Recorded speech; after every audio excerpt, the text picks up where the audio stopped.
ETV YouTube ఛానల్స్లో మీ వ్యాపార ప్రకటనల కోసం ఈ నంబర్కి కాల్ చేయండి.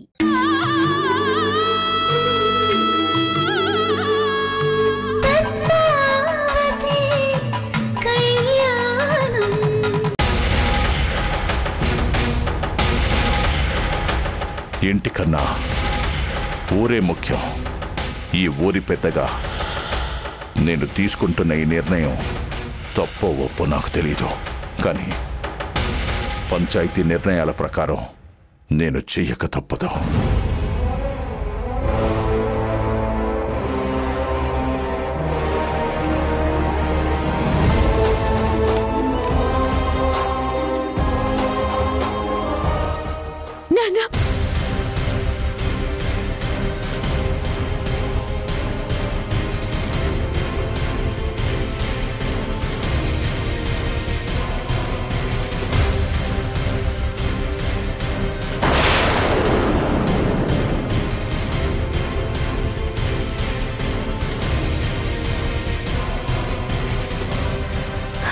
నాన్న ప్లీజ్ నాన్న కొట్టకండి నాన్న.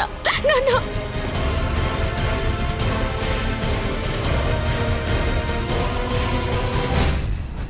నాన్న ప్లీజ్ నాన్న కొట్టకండి నాన్న. నాన్న ప్లీజ్ నాన్న.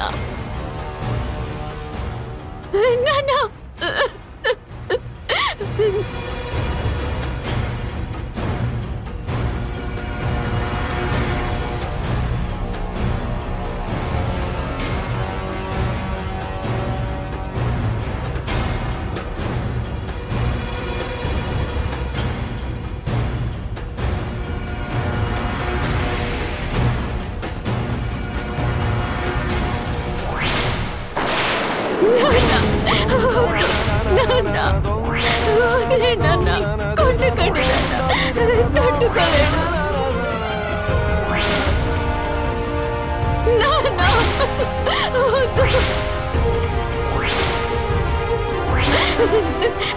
పద్మావతి నువ్వేణ చెప్పు నాన్న. ఆపండి నాన్న ప్లీజ్.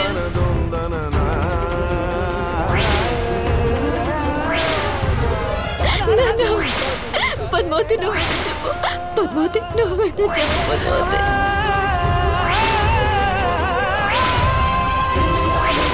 నాన్న పొద్దు నాన్న. నాన్న ఆపండి.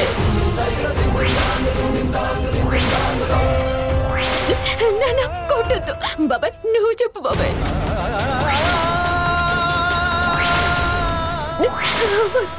బాబాయ్ వంశీ వంశీ పద్మావతి నాన్న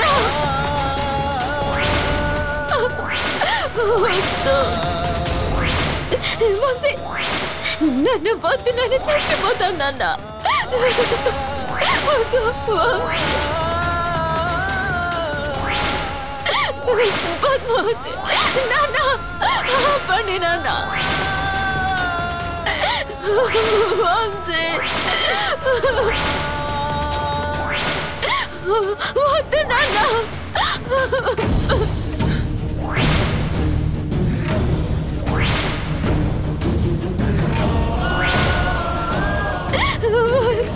నాన్న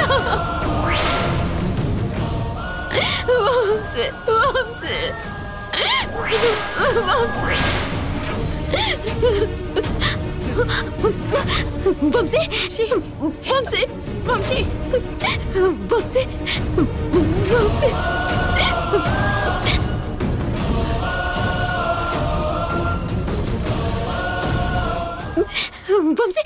వంశీ వంశీ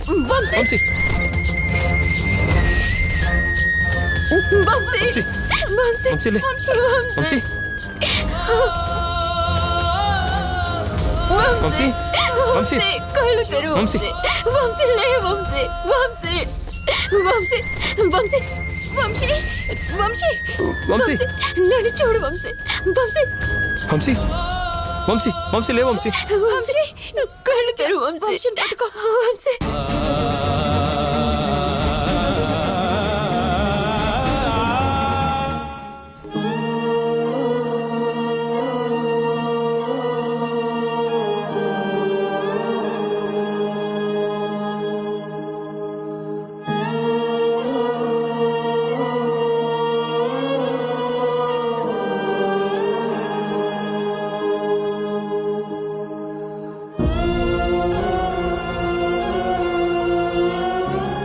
అక్క ఇప్పుడు ఎలా ఉంది? మెల్లగా. నా సంగతి తర్వాత వైష్ణవి, వంశీని తీసుకొచ్చారా? ఇంకా లేదక్కా. ఏంటి ఇంకా తీసుకురాలేదా? ఎందుకని? అక్కడేం జరగలేదు కదా? పంచాయతీలో వంశీనేం అనలేదు కదా?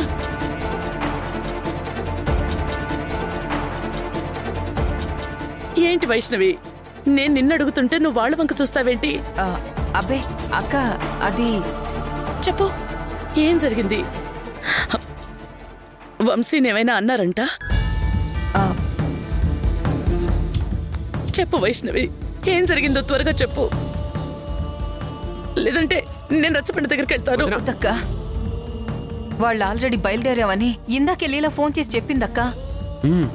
మరి ఫోన్ చేసినప్పుడు ఏం జరిగిందో కూడా చెప్పే ఉంటుంది కదా? చెప్పమ్మా, ఎందుకలా మౌనంగా ఉంటున్నావు?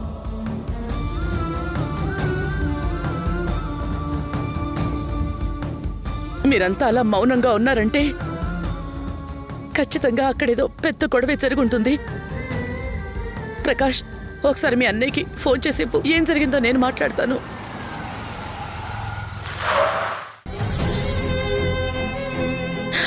మెల్లగా అక్క, మెల్లగా.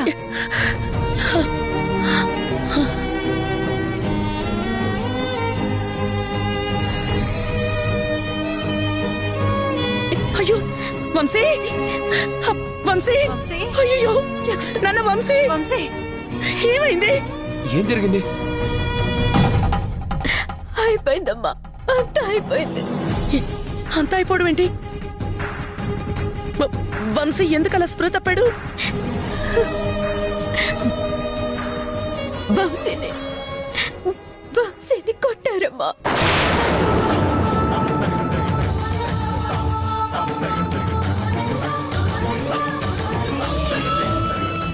కొట్టడం ఏంటమ్మా? అసలు పంచాయతీలో ఏం జరిగింది? మేము వెళ్ళేసరికి వంశీని ఒక దొంగలాగా చెట్టుకు కట్టేసి ఉంచారు.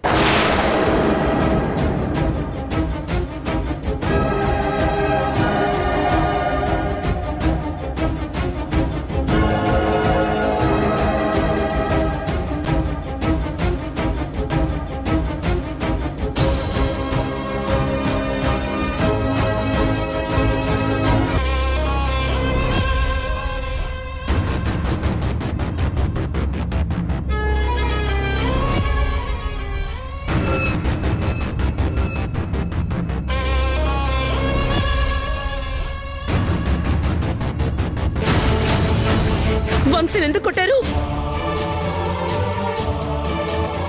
మీ మౌనం నాకు సమాధానం కాదండి. ఈ ఇంటల్లుడి మీద ఎందుకు చేయి చేసుకున్నారో చెప్పండి. ఊరికి న్యాయం చేయడం కోసం నా ఇంటికి అన్యాయం చేసుకోక తప్పలేదు మహాలక్ష్మి. ఊరికి న్యాయం చేయడం కోసం ఏదైనా చేస్తారా? ఊరి జనాల కోసం మన ఇంట్లో వాళ్ళే చంపేస్తారా? అమ్మా, ఇందులో అన్నయ్య తప్పేం నువ్వు లేదు. కాసేపు సైలెంట్ గా ఉండు. నేను ఆయన అడుగుతున్నాను. మీరెవరు మధ్యలో మాట్లాడకండి.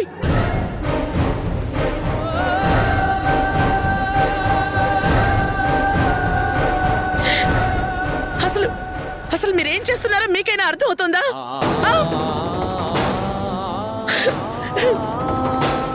వంశీ మనం కాళ్ళు కడిగి కన్యాదానం చేసిన ఈ ఇంటల్లుడండి. ఈ ఇంటి విష్ణుమూర్తి తను. అలాంటి వ్యక్తిని నేరస్తుడని నమ్మి ఇంత ఘోరంగా శిక్షించడానికి మీకు మనసు ఎలా వచ్చిందండి? అమ్మా, నా తల రాత బాగోలేనప్పుడు దానికి నాన్నే చేస్తారు. చేస్తారు నందిని, చేస్తారు. ఈయన చేత్తోనే ఆ శిక్షకి బదులుగా వేరే ఏదైనా చేసే హక్కు ఉంది కదా.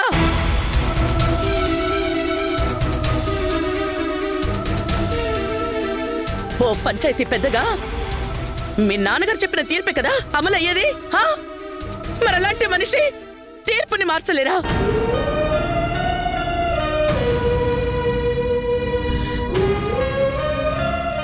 చెప్పండి, ఎందుకు మార్చలేరు తీర్పుని?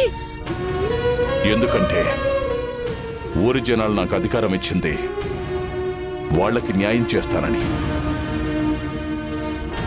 ఈరోజు దోషి స్థానంలో మనింటి మనిషి ఉన్నంత మాత్రాన వాళ్ళకి అన్యాయం చేయలేను కదా మహాలక్ష్మి. ఓహో, అలాని శిక్ష వేసిందే కాకుండా స్వయంగా దాన్ని మీరే అమలు చేశారన్నమాట.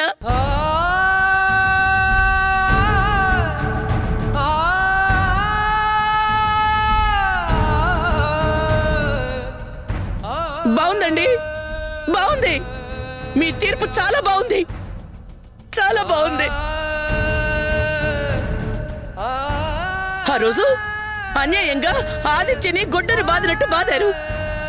ఈరోజు ఈ ఇంటల్లుండి మరి రేపు నన్ను కూడా అలాగే శిక్షిస్తారా? మహాలక్ష్మి, ఏంటండి? ఒక్కసారి నందిని వంక చూడండి.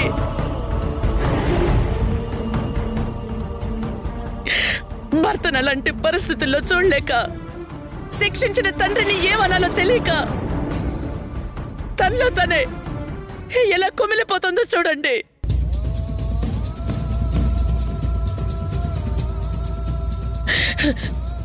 మీకు మీ కూతురి కన్నీళ్లు తొడవడం ముఖ్యమా? ఎవరేమైపోయినా పర్వాలేదు, తీర్పే ముఖ్యమా? చెప్పండి. న్యాయం జరగటం ముఖ్యం.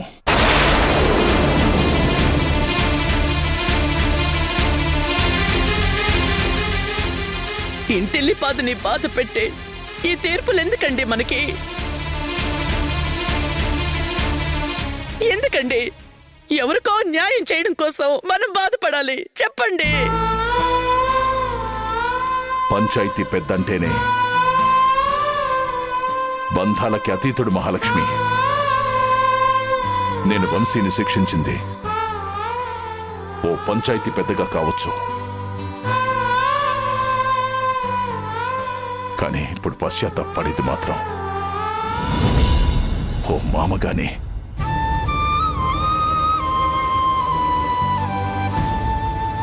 ఎందుకు శిక్షించానని ఎంతలా అడుగుతున్నావు కదా? రేపు ఆ అమ్మాయి స్థానంలో మనమ్మాయి ఉన్నా కూడా నేను అదే తీర్పు చెప్తాను.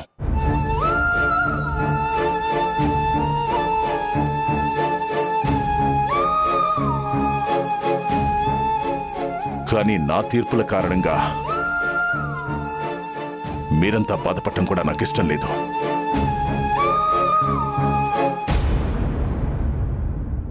అందుకే ఈ రోజుతో నేను తీర్పులు చెప్పడం మానేస్తున్నాను. ఆశాపాసం బందీ చేసేలే, సాగే కాలం ఆడే ఆటేలే, తీరం సేరేలోగానే ఏ తీరవునో, సేరువైనా సేదు దూరాలే తోడవుతూనే. మొత్తానికి నేను ఏది ఊహించానో అదే జరిగింది. థ్యాంక్ యూ బావగారు. సాగేనా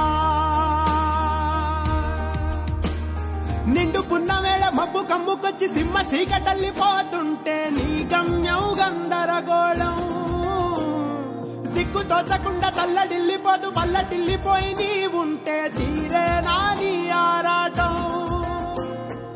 ఏ హేతువు నుదుటి రాతల్ని మార్చిందో నిశితంగా తెలిసేదలా.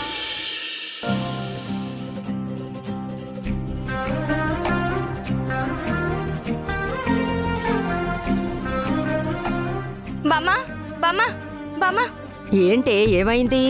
పాపం వంశీకి కేశవ్ బావ గారు శిక్ష విధించారంట. ఎందుకు, ఏమైంది? వంశీ ఏం చేసినాడంట శ్వేత? ఎవరో ప్రెసిడెంట్ గారు అమ్మాయిని అర్ధరాత్రి ఇంటి నుంచి తీసుకెళ్లాడంట. ఏటి, ప్రెసిడెంట్ గారి కూతుర్ని ఎత్తుకెళ్ళిపోయినాడా? నమ్మలేకపోతున్నావు శ్వేత. అక్క చెప్తుంటే నేను నమ్మలేదు. కానీ వంశీ చాలా మంచోడు కదా శ్వేత. అసలు ఈ పని ఎందుకు చేసిండంట? అందులో వంశీ తప్పేం లేదంటత్తా. ఎవరో ఫ్రెండ్కి హెల్ప్ చేయబోయి తను ఇరుక్కుని శిక్ష అనుభవించాడంట.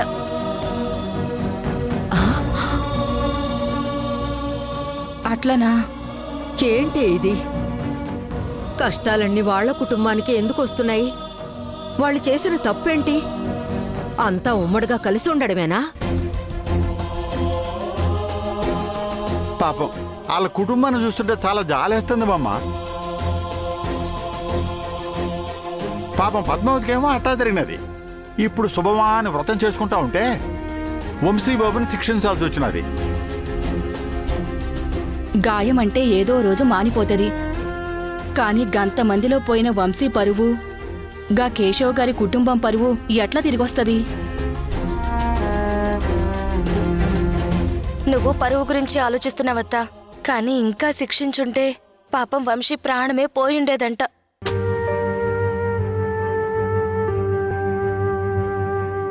గతంలో ఆదిత్య బావకి వేసిన శిక్షే ఇప్పుడు వంశీకి వేశారంట.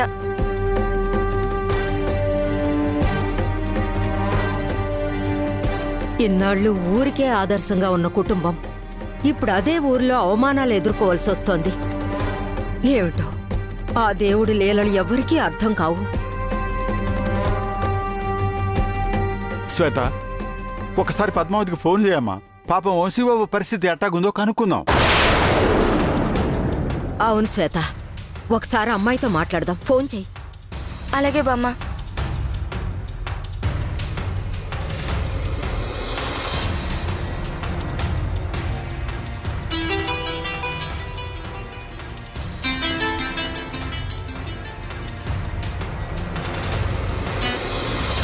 హలో శ్వేత. అక్క, బామ్మ మాట్లాడుతుందంట. అలాగే ఇవ్వు. అమ్మా పద్మావతి, ఇప్పుడు వంశీకి ఎలా ఉందమ్మా? ఇందాకే డాక్టర్ వచ్చి చూసి వెళ్లారు బామ్మ. దెబ్బలు బాగా తగిలాయి. ఇంకా స్పృహలోకి కూడా రాలేదు. పోనీ మమ్మల్ని రమ్మంటావా? బాబుని చూసుకుంటాం. వద్దు బామ్మ, ఇప్పటికే అందరూ బాధలో ఉన్నారు. మీరొస్తే ఆ బాధని ఇంకా పెంచిన వారవుతారు. వంశీ బావగారి మీద చాలా కోపంగా ఉన్నాడు. తను లేచాక ఎలా రియాక్ట్ అవుతాడో కూడా తెలియట్లేదు. ఇలాంటి టైంలో మీరు రాకపోవడమే మంచిది. అలాగేనమ్మా. బాబు లేచాక ఒకసారి ఫోన్ చేయమ్మా. సరే బామ్మ, ఉంటాను.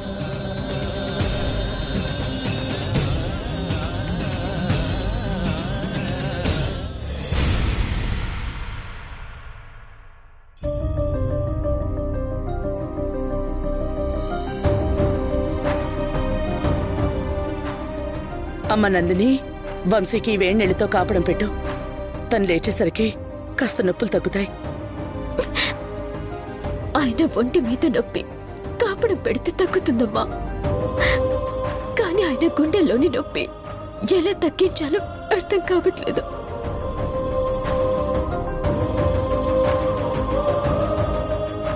నాకు చిన్న గాయమైతేనే వంశీ తల్లడెళ్ళిపోయేవాడు. కానీ నేను ఆయన్ని నా కళ్ళ ముందే అన్ని దెబ్బలు కొడుతున్నా ఏమీ చేయలేక నిస్సహాయరాలుగా చూస్తూ ఉండిపోయాను. మన తలరాతలే బాగోలేనప్పుడు మనం మాత్రం ఏం చేయగలమమ్మా?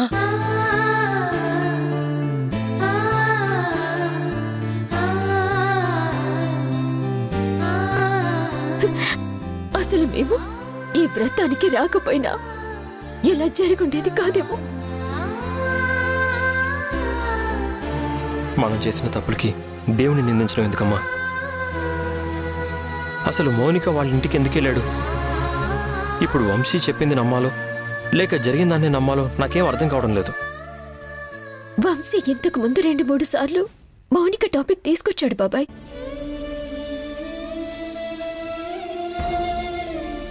కానీ నేను ఎందుకు ఏంటి అని క్వశ్చన్ చేయలేదు. మౌనిక నా చిన్ననాటి స్నేహితురాలు కదా, మా ఇద్దరిని సరదాగా కలుపుతున్నాడేమో అనుకున్నాను. వ్రతానికి వచ్చే ముందు వంశీ నీతో ఏమైనా చెప్పాడా నందిని? అమ్మ ఫోన్ చేసి రమ్మని చెప్పగానే వంశీ ఆఫీస్ నుంచి వచ్చాడు పద్మావతి. వచ్చి రాగానే నీకొక గుడ్ న్యూస్ చెప్పాలి అని అన్నాడు. ఏంటి అని అడిగితే మనం రేపే మీ పుట్టింటికి వెళ్తున్నామని చాలా సంతోషంగా చెప్పాడు. అసలు అమ్మ వాళ్ళ ఇంటికన్నా జర్నీ చేయటం అన్నా నచ్చని వంశీ అలా సడన్ గా ఊరెళ్దామని అనేసరికి అత్తయ్యకి నాకు అర్థం కాలేదు.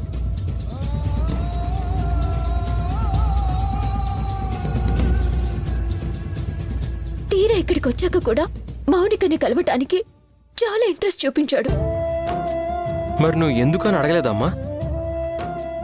అడిగాను బాబాయ్. అడిగితే నేను కాస్త హ్యాపీగా ఉంచటానికని నా మాట దాటేశాడు. నిజంగానే నన్ను సంతోషపెట్టడానికి తీసుకెళ్తున్నాడని అనుకున్నాను. కానీ ఎలా జరుగుతుందని తెలుసుంటే అసలు నేను వెళ్ళనిచ్చేదాన్నే కాదు. వంశీకి ఆ మౌనికని ప్రేమించిన వాడు ఎలా తెలుసమ్మా? వాళ్ళిద్దరూ ఫ్రెండ్స్ అమ్మా. అతని కోసమే వంశీ ఇంత రిస్క్ చేసుంటాడు. మంచి చేయబోతే చెడు జరిగిందన్నమాట. అందుకే ఈ రోజుల్లో అసలు ఎవరిని గుడ్డిగా నమ్మొద్దు. ఎవరికి అసలు అంత ఈజీగా సాయం చేయకూడదు. అలా కాదని చేస్తే ఇదిగో ఇలాంటి పరిస్థితులు ఎదురవుతాయి.